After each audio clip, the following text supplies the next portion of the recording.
Press record, might as well.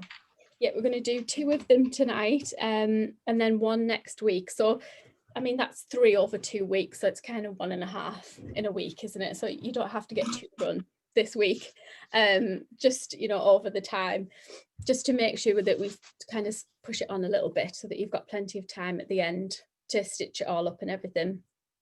I'm also going to go through, I'm going to share my screen with you, and I've pinned a few different ideas, just for different ways of putting them together, different things that you could do with them, different display options really. And then what I thought I might do is lay them out on here, and I've got just some paper. I could maybe show you some kind of border ideas.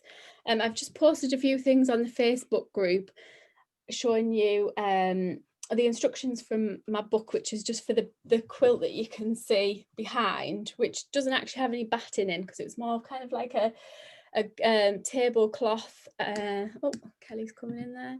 Tablecloth stroke picnic blanket. Sarah's coming in there. Just admit there. So the instructions are in the book for that one. So I thought what I could do as well is photocopy that and send that out maybe with the next box as well, so you've got a copy. That's in its most simple kind of terms really of stitching the blocks together, but I'll show you some different ideas as well. Oh, Sarah's coming in there, joining. Yeah. Okie dokie. So block number 5 then, 5 gold rings. I put a little video as well on the Facebook page, just kind of talking through it. I've kept this one fairly simple, especially with us trying to do 2 in a week or 3 in 2 weeks. So you've got the rings on here, and you've got 2 different fabrics in this kit for the rings. If I just take that out of the packet. So 2 different golds. So you've got this quite metallic-y one, and then this lovely Dupion silk. Keep finding all these lovely bits of silk and thinking, oh, I don't know if I really want to put them in the kits. They're so lovely. But yeah, more of a yellowy gold there as well, just for a little bit of variation with those rings. So you've got 2 different types. So you're going to do 3 from the yellowy gold and then 2 from the metallic-y one. There's a piece of netting as well, which goes behind everything if you want to, or somewhere else. If you want to put it somewhere else, that's absolutely fine. And you've got your base again, and the piece of silk for your hexagon. You've got a little piece of lace, which is going to go underneath here. And then a piece of ribbon, which you need to tie into a little bow to go onto here. And the hexagon's just kind of overstitched again, or however you've been putting it on. I know people have been doing different things with sequins and stuff. That's completely fine. And then you've got your sequins, so it's quite a blingy number 5 this time. You've got your sequins on there with French knots. You might not want to do them with French knots. You might want to. I've just seen Pauline's come on the Facebook page, and she's actually just stitched them through, so they don't actually have the French knots. She's just kind of gone over the side of them, which would be fine as well if you wanted to do it that way. So fairly straightforward. The only stitch on here is blanket stitch, which we did. I can't remember which one we did that on now. French hens. On the French hens, we did that round the French hen. So we've done that one before. So again, it is going all the way around a curve, so it's a little bit tricky. You've got to keep, you know, turning your fabric and working with it. But it is a stitch that we've done already. What was I going to say about that one? Oh, tying the bow. I mean, I'm sure you've all tied bows before, but this is just how I do it. So I find probably 2/3 of the way along, make my little loop, take it around and just pull it through. But it's tricky.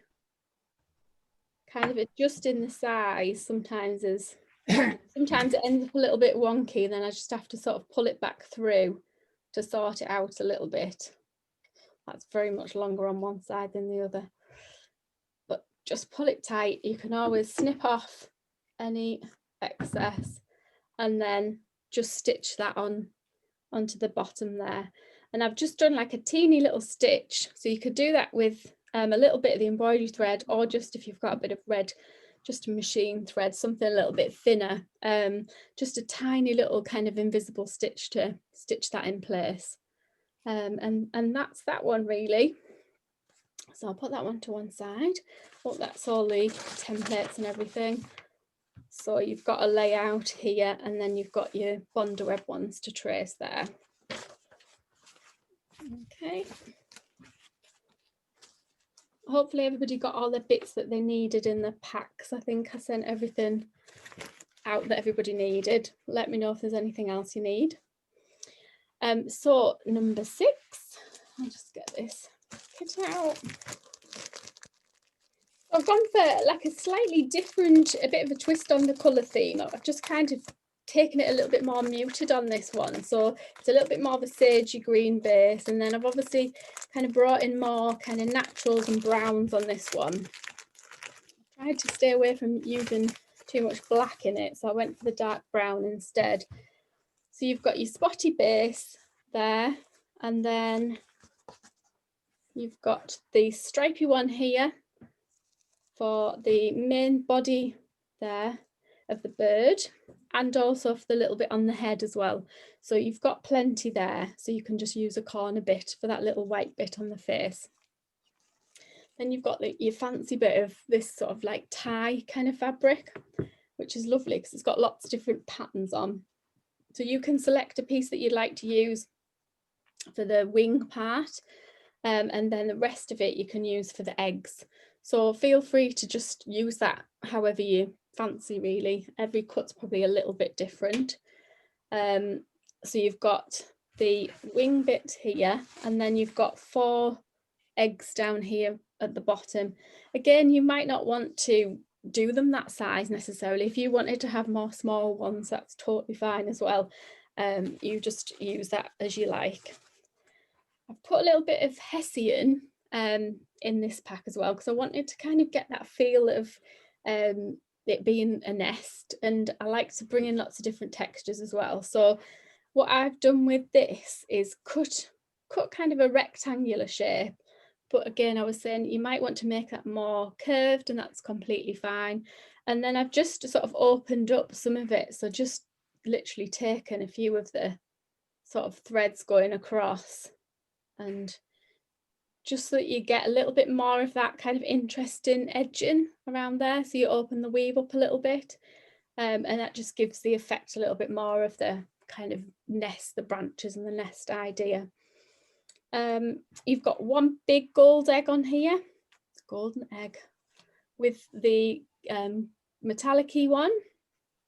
So that's positioned on here with a couple of little ones going on top of that. You've got your brownie bit here, so you've got this kind of nice brown fabric here for the head, and then you've got this sort of arrow shape just for the tail there as well, so that adds on at the back. And then these are kind of anchored down with just these long stitches, so there's nothing too technical about them. It's just sort of anchoring it down and adding a little bit of texture over the tail area there. Around the main body, so around the head, you've got backstitch just to kind of finish that off, and around the white bit on the face is backstitch as well. Little French knot for the eye, which again, some of you have been switching that for beads or sequins, and that's totally fine as well. And around the egg, around the golden egg, that's a blanket stitch as well. So we've done that a few times now. And around these blue eggs, they're just tiny little over stitches, but again, feel free to adapt and change that if you want to. Our number's just done in exactly the same way that we've been doing it, and it's positioned down here in the bottom right hand corner. And then we've got a few beads and sequins just kind of scattered around in amongst the nest area and around with the eggs, but again, feel free to change the position of them if you want to. Just to highlight the sort of feathers on here, we've got these long, lovely orangey coloured beads here in your little packet. And I did did I bring up somewhere? I had just brought a fresh packet of beading needles, which I'm probably not going to attempt to thread right now in front of you, but I just thought I'd show you. So this is just a pack that I bought. I was in Whitby last week and I just picked these ones up. But that's a beading needle if you've never used one before. So they're just really long and thin. If you've got very small beads, so if you want to use any like tiny seed beads or anything, these are ideal because they just are really, really fine. They are really tricky to thread. You can just about see there, the eyes are really small, but they are really good if you're wanting to put on small seed beads. I think most of the beads that I've put in, I've tried to put in ones that have got good size center holes so that you're not struggling too much with having to use them. But just in case you've got some at home and you're thinking, do you know what, I'd like to just be able to use them, then beading needles are really good. And I've been in Boys today and heard that they're staying open, so if you need any craft supplies, get yourself to Boys. I was quite excited about that when I went in. I was like, oh, we'll be able to get things. It was full. It was absolutely heaving today with people buying wool and all kinds of stuff. So they've also got some Bondo webbing if anybody wanted any more. Yes, I've got a couple of feet of the Bondo web in Boys. In Boys, yeah. Right. Yeah, I need some. I've run out of Bondo web. Oh, have you? I can send some more if you need some. Yeah. Yeah. Yes, please. Yeah. Yeah, that's no problem. I'll start my little list. Not in Fornaby. Fornaby didn't have any Bondo web. Where didn't have Bondo web? The Boys in Fornaby. Oh, in Thornaby. Good old Darlington. I've got a big roll, so we don't need to worry about that. So yeah, I can post them. I can post that out.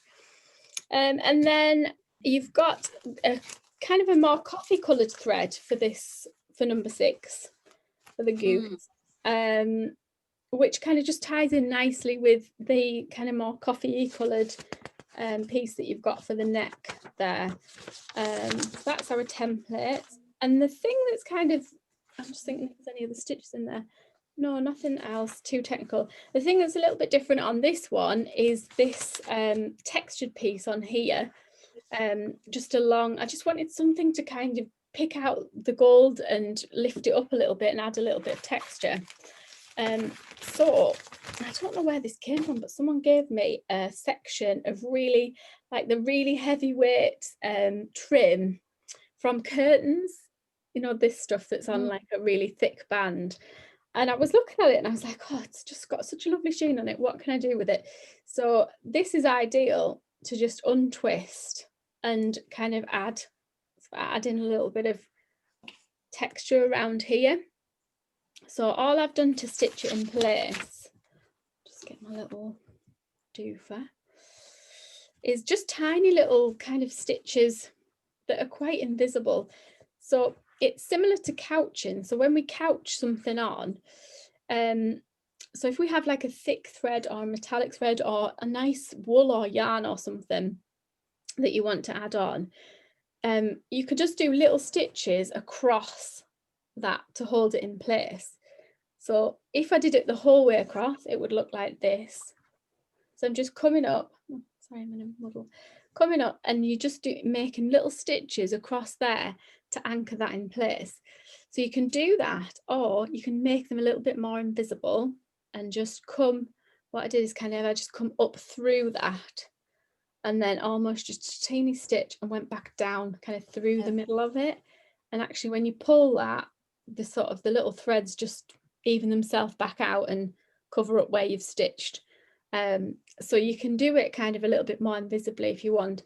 Just the ends, you just need to kind of maybe do 3 or 4 stitches in the ends just to keep them sort of down.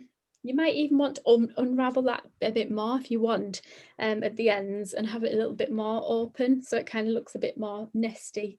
And that's up to you. But yeah, just tiny little stitches coming up and then just going back down and just anchoring that all the way along, and it's just in a kind of curved sort of position around there. on the bottom of the nest. So I think that's probably everything on that one. So back stitch, blanket stitch, over stitches, and this kind of couching technique on there. And then what I thought I would do is just lay out all of the patches. I just have to find them, 2 seconds. Gosh, I've got a lot on my desk today. So you might have just seen that I've just put a picture on before. I'm going to be able to see this actually. I might have to just take my phone out and lift it up a little bit. Gone. 3 French hens. Just put a picture on Facebook just before to kind of show the patches next to each other, because I know we started thinking about kind of potential ways of laying them out. So 5, 6, and then a little sneaky peek of number 7. So this is number 7, our swan, which, as I said, I think that's my favourite actually now. It's got a lovely little bit of sequin detail on there, and a little crown as well, very regal. So that's number 7. So if I just lift my phone out of there, I just stand up. So I don't know if you can see. So that's kind of how they're looking next to each other in that pattern of 4 across, which works quite nicely colour wise. If you're thinking about different ways, but I'll show you in a second my ideas on the Pinterest board as well, because there's some different things that you could do with it. Admit Jill's just coming in there. The other thing which I'll show you as well is kind of the idea of having a border in between them, so they could just be stitched together directly together, or you might want to put like a border of fabric in between them, which I'll show you again. But this is a sort of just playing around and just seeing what it looks like when you start adding the borders in. So this is just a piece of white paper just to kind of see whether I would need to go for a light colour or maybe a darker colour or a red or a green. Kind of just laying it out and just having a look at it visually and thinking, right, what does that work? Does that make the squares pop out? You know, and just playing around that way. You might not want to do that. You might just want to stitch them directly next to each other, which is completely fine. But I thought I'd just show you that and how they kind of come in together there. Just pop that back on. So there. Okie dokie. And then I'm going to attempt to share my screen with you. Share screen. Pinterest. Share.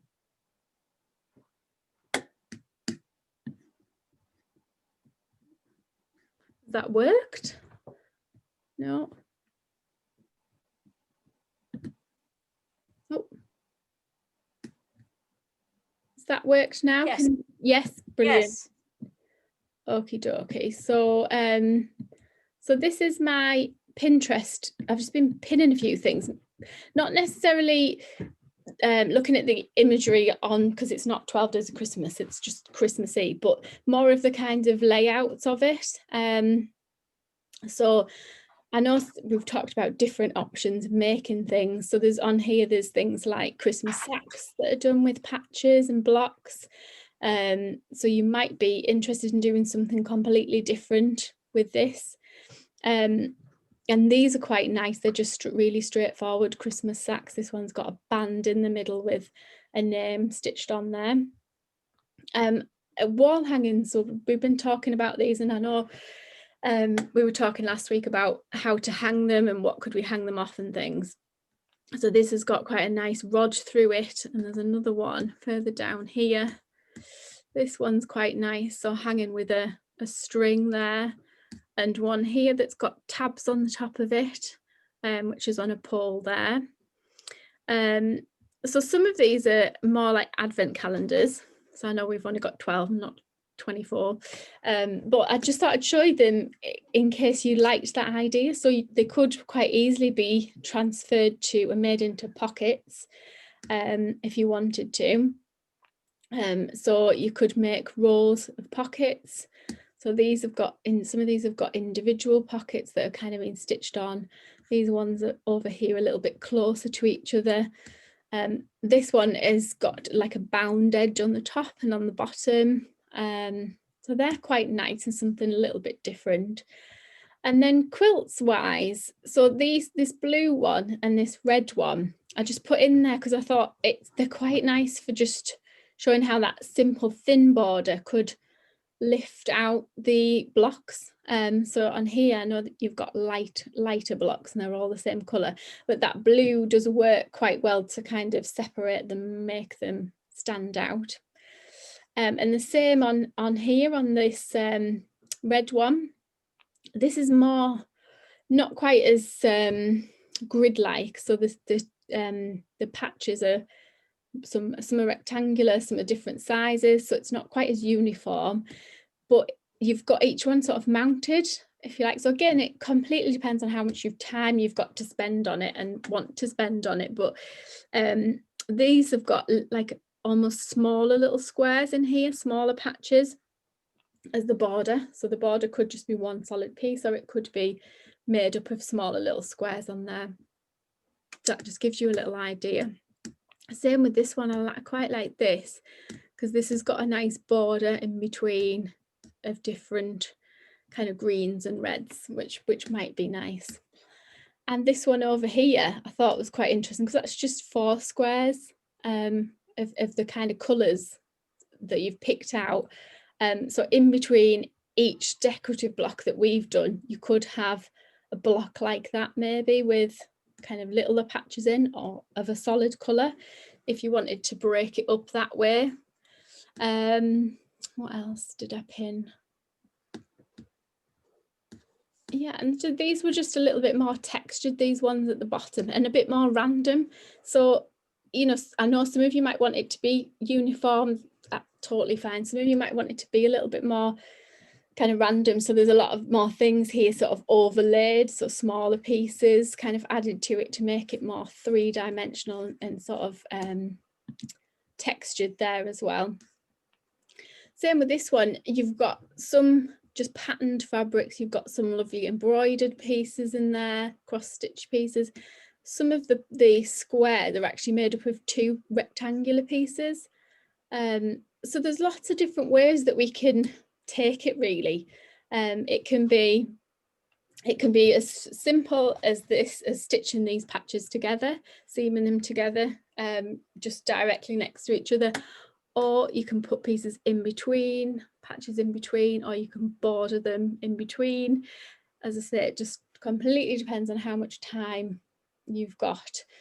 I thought this one was nice, even just with a border. If you didn't necessarily want to do a border in between everyone, you could potentially just have a border around the edge of it if you wanted it to be like a hanging, or even just a nice throw for the sofa or whatever.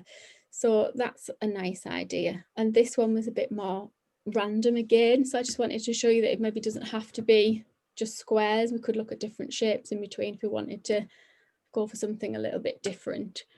So they're just a few different, a bit of food for thought, really, to start you off kind of thinking about layouts. But as I say, this is the glamping book that's got the instructions for the quilt that's behind me, and I will photocopy them, because they go, if you've never done anything like that before, it just explains how to seam it as well, and stitch the rows together. So I will put them into the kits.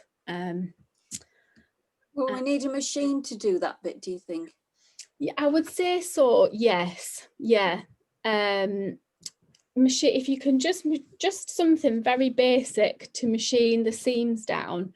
It doesn't need to be anything fancy at all, but it'll be a lot quicker than doing it by hand. Yeah. But if you want to borrow, I was going to say, if you want to borrow one, I've got a few that I use for my sewing classes that are just ones from like Lidl and Aldi, which I could loan you for a couple of weeks while I finish it off. Yeah. Thank you. No problem. So I'll just stop my sharing and my screen sharing, and I'll just stop the recording as well, and then if